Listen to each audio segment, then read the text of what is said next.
Oke, assalamualaikum warahmatullahi wabarakatuh. Perkenalkan, nama saya Muhammad Nalaiza. Di sini kelompok kami membuat judul PLTS Portable.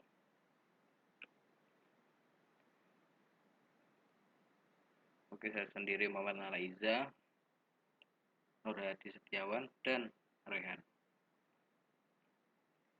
Oke, yang pertama kita masuk ke bab 1, pendahuluan.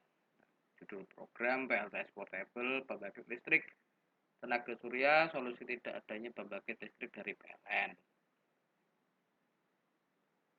Nah, untuk latar belakang ini, semua latar belakang ini kami fokuskan karena tema kami seperti ini.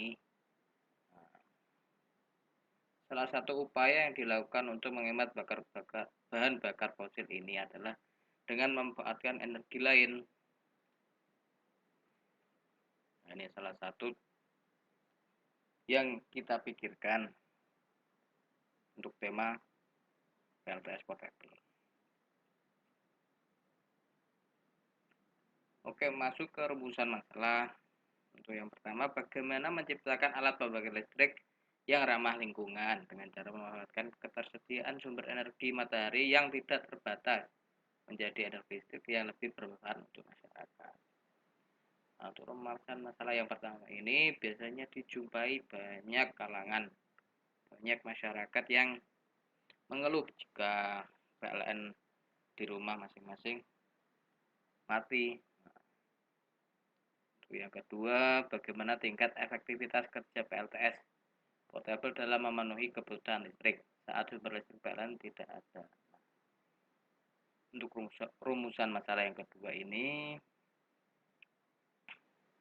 mencari tingkat efektivitas dari cara kerja PLTS Portable ini, apakah bisa digunakan atau tidak. Oke, lanjut untuk yang ketujuan. Program ini bertujuan untuk satu, menciptakan alat pembangkit listrik yang ramah lingkungan dengan cara memanfaatkan ketersediaan sumber energi matahari yang tidak terbatas menjadi energi listrik yang lebih bermanfaat untuk masyarakat. Ini kan untuk tujuan ini pasti banyak dijumpai di kalangan banyak masyarakat yang ada keluhan lah jika PLN rumah mati. Yang kedua ini sama untuk menguji tingkat efektivitas. Nah, yang untuk luaran yang diharapkan terciptanya suatu alat pembangkit listrik tenaga surya. Nah, mengembangkan inovasi lebih tepatnya lah. Untuk yang kedua, artikel 5 yang dipatenkan tentang pemanfaatan sumber energi matahari menjadi energi listrik dengan alat PLTS Portable. Nah, di samping itu juga ada kegunaannya untuk program seperti ini. Satu, bagi mahasiswa. Yang kedua, bagi perguruan tinggi. Yang ketiga, bagi masyarakat. Nah, untuk yang pertama, bagi mahasiswa, meningkatkan keterampilan mahasiswa dalam bidang instalasi listrik berbasis panel surya. Meningkatkan keterampilan, bukan hanya ya itulah, mengembangkan inovasi lah. Dan bukan hanya itu aja. Yang kedua, meningkatkan kesadaran mahasiswa terhadap kebutuhan penerapan teknologi yang dibutuhkan masyarakat.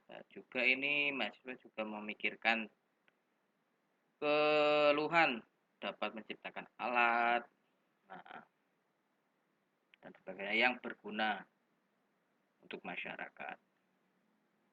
Kita beri karena ini tema ini ketersangkutan dengan apa yang ada di keluhan yang ada di kalangan banyak orang masyarakat. Nah, untuk yang kedua, bagi perguruan tinggi sebagai salah satu media umpan balik atas kegiatan perkuliahan bidang teknik elektro. Nah, untuk perguruan tinggi sendiri ini dapat apa ya ibaratnya?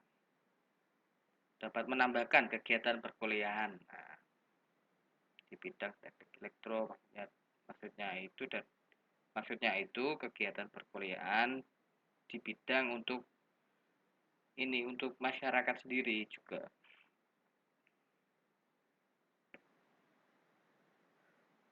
Dan yang kedua, media promosi perguruan tinggi apabila program ini dapat terlaksana. Nah, biasanya untuk yang apa namanya itu PKM, nah itu kan juga sebagai itulah. Ibaratnya kalau ini proposal ini diterima untuk dapat di ACC-kan ke atas juga, ini dapat media promosi bagi perguruan.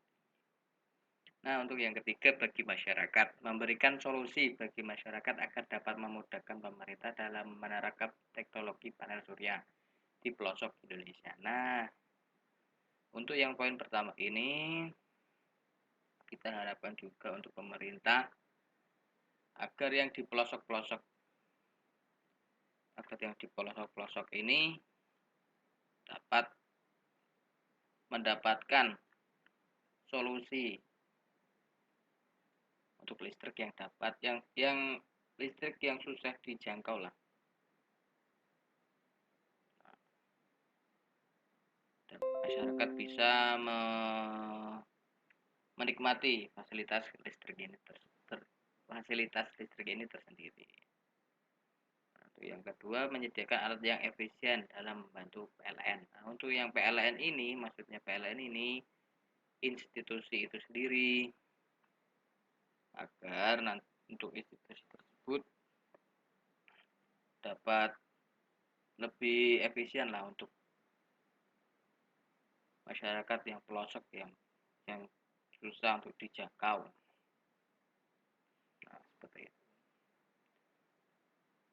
Oke, untuk yang kedua, kita masuk bab kedua yaitu tinjauan pustaka. Yang pertama sel surya. Nah, ini adalah contoh alat yang bukan alat sih, ibaratnya salah satu alat. Nah, agar PLTS dapat bekerja, sel surya, solar cell. Ini yang kedua inverter. Nah, itu bagi yang tidak tahu inverter, adalah perangkat elektrik yang digunakan untuk mengubah arus listrik searah DC. Listrik searah DC ini dimaksudkan listrik yang seperti ini loh, baterai. Nah, itu kan DC. Inverter ini dari solar cell masuk ke inverter. Nah,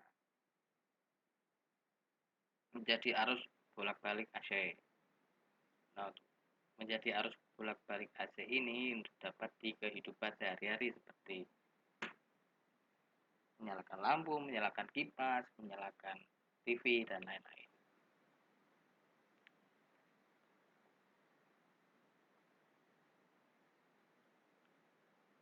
Nah, yang ketiga, baterai atau aki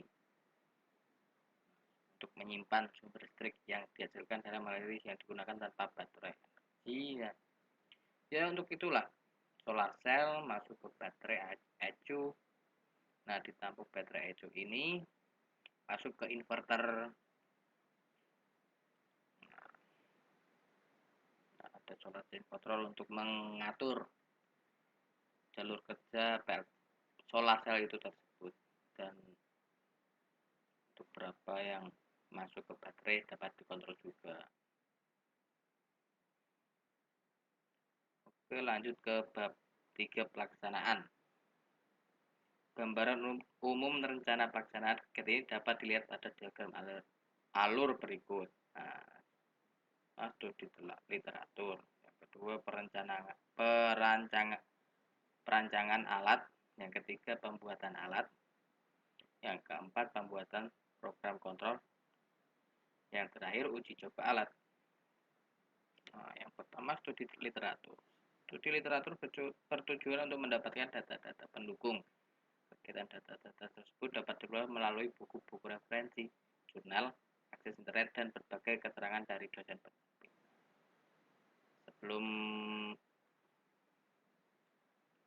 Sebelum melakukan pembuatan alat itu tersebut sendiri, yang pertama itu memang harus melakukan referensi terlebih dahulu untuk mengetahui apa yang dibutuhkan, yang kurang apa, harus ini bagaimana, yang ditujuan untuk seperti apa. Nah, untuk selanjutnya perancangan alat. Setelah memperoleh data yang diperlukan, setelah memperoleh banyak data itu seperti buku referensi, jurnal akses internet, dan berbagai keterangan pendamping. Nah, untuk dilanjutkan untuk perancangan alat. Nah, dan disimulasikan terlebih dahulu dengan program simulasi. Nah, biasanya setelah studi literatur ini, biasanya diuji coba terlebih dahulu perancangan alatnya di sebuah program. Nah, untuk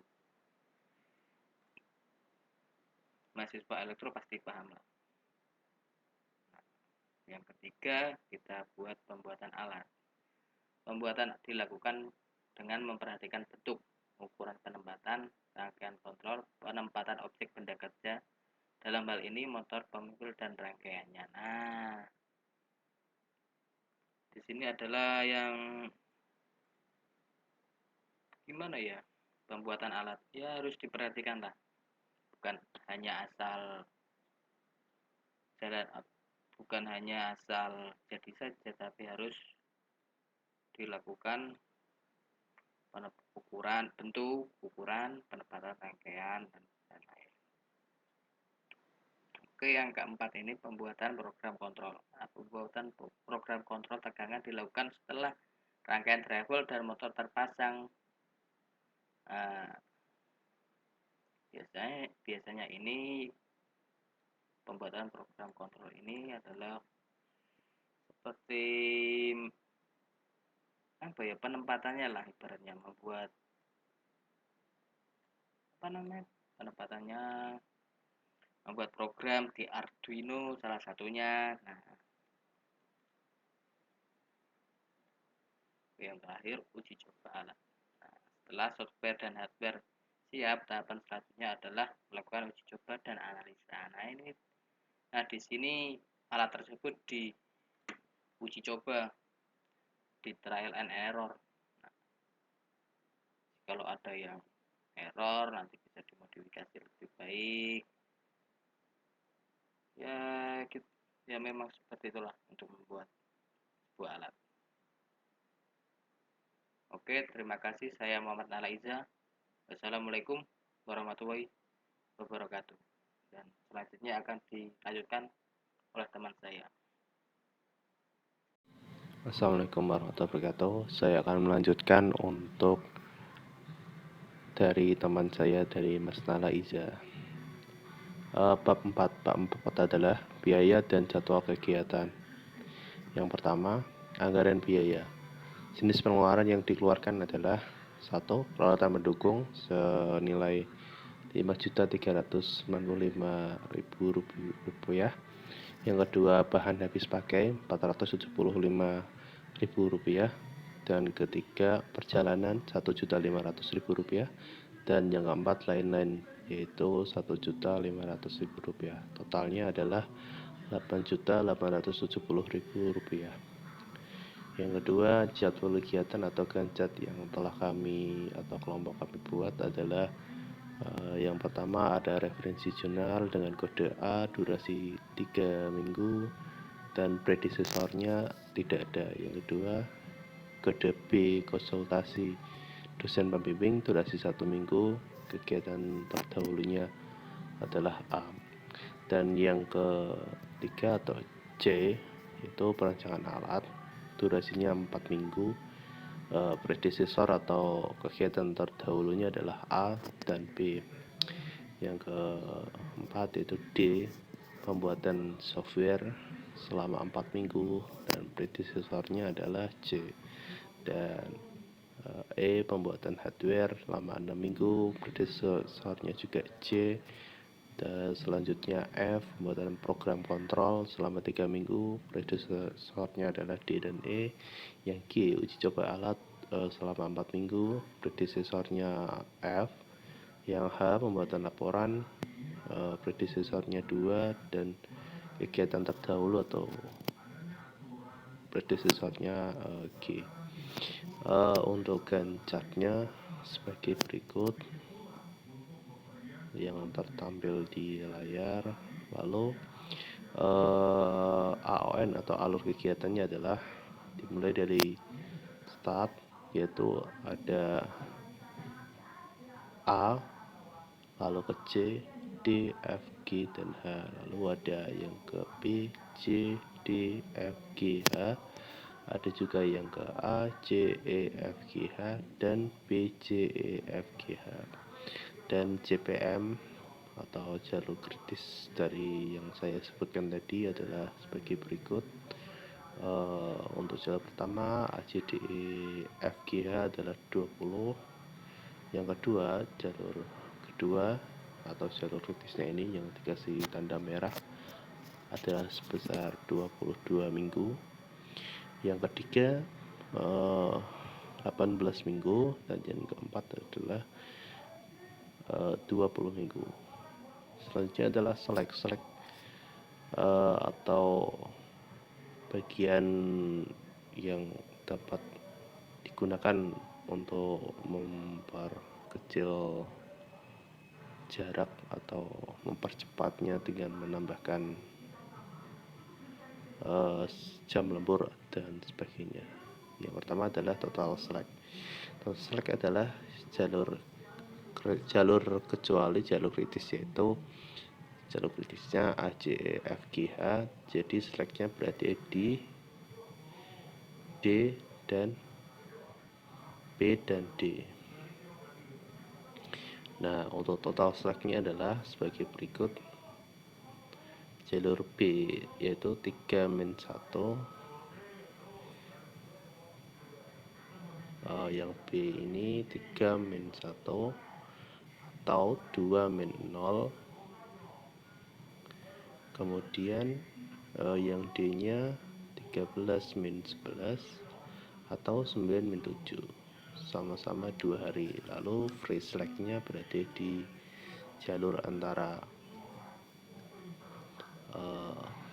F dan di D, yaitu di early start-nya F dan early finish-nya di D, yaitu 13 dan 11. Kemudian yang di B yaitu early start-nya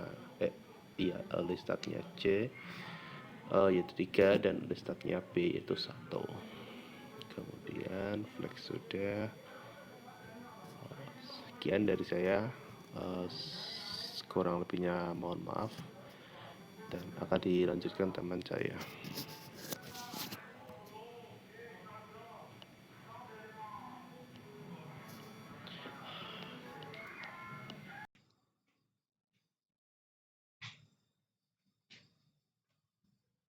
Di sini saya akan meneruskan presentasi dari teman saya pada bab 5.1 tentang kebutuhan sumber daya mengenai tools dan estimasi dana. 1. Bahan habis pakai.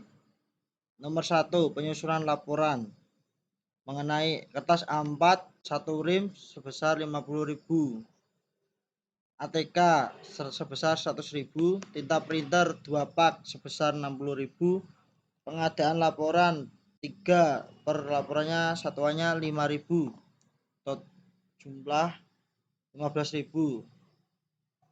Total dari penyusunan laporan 225.000. Dokumentasi sewa kamera digital jumlah 50.000. Sewa handycam 100.000. Transfer CD 25.000. Cetak foto 75.000. jumlahnya 250.000. Untuk total dari bahan habis pakai jumlahnya 475.000. 2. Peralatan penunjang project. Panel surya 2 WP 1.570.000. Solar gate, solar change 10 ampere 650.000. Inverter murni 40% 875.000. Aki kering 20 volt 200.000. 2, jadi totalnya 400.000. Tang 40.000. Roll kawat 25.000. Obeng plus min 10.000. Solder 120.000. Stang 20.000. Unit kabel instalasi 180.000. Kabel input output 250.000.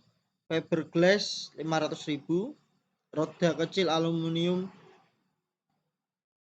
20.000. Aluminium 700.000. Stop kontak 35.000. Dengan total pada bab 2 ini peralatan yang digunakan Rp5.395.000. Perjalanan mengenai transportasi 500.000, ongkos kirim barang 1 juta dengan total 1.500.000. Lain-lain sewa bengkel 1.500.000 dengan jumlah total 8.870.000.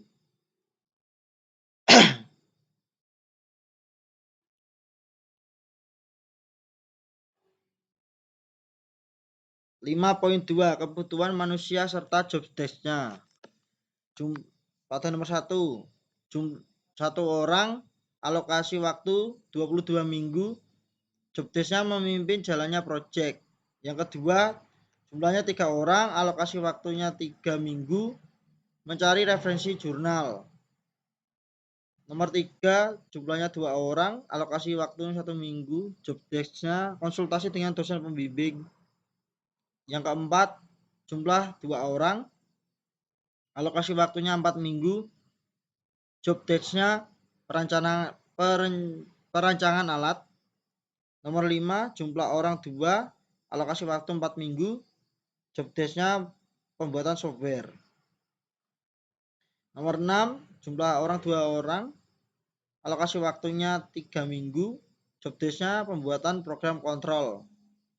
Yang ketujuh, jumlah 3 orang, alokasi waktu 4 minggu, job desk uji coba alat. Yang ke-8, jumlah orang 1 orang, alokasi waktu 2 minggu, job desk-nya pembuatan laporan. Master budget. Activity A normalnya 3, crash-nya 1. Cost-nya normalnya 75.000, crash-nya 25.000. Crashing cost per week atau per minggu 12.500. Activity B normal time required bid 1, crash-nya 1, normalnya 100.000, crash-nya 150.000. Crashing cost per week 50.000. Activity C normalnya 4, crash-nya 2, normalnya 200.000, crash-nya 250.000. Crashing cost per week 25.000. Activity E normal 6, crash 2, normalnya 600.000, crash-nya 800.000. Crashing per week 50.000. Activity F normal C, crash-nya 1, normalnya 300.000, crash-nya 400.000, crashing cost per week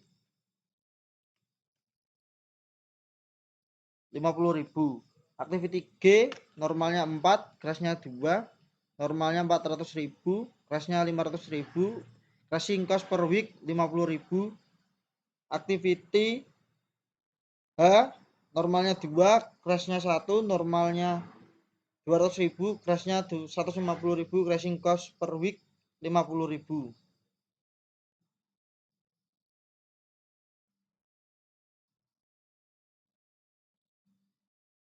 (6.1) dari perhitungan tadi di atas, Eva-nya ini dihasilkan seperti gambar berikut ini. Dari kesimpulan dari program tugas besar kali ini adalah kesimpulan pembangkit listrik tenaga surya itu konsepnya sederhana, yaitu mengubah cahaya matahari menjadi energi listrik. Cahaya matahari merupakan salah satu bentuk energi dari sumber daya alam. Sumber daya alam matahari ini sudah banyak digunakan untuk memasok daya listrik di satelit komunikasi melalui sel surya. Sel surya ini dapat menghasilkan energi listrik dalam jumlah yang tidak terbatas, langsung diambil dari matahari tanpa ada bagian yang berputar dan tidak memerlukan bahan bakar, sehingga sistem sel surya sering dikatakan bersih dan ramah lingkungan. Di bawah ini adalah daftar pustaka. Ya, kalau gitu saya tutup ya. Wassalamualaikum warahmatullahi wabarakatuh.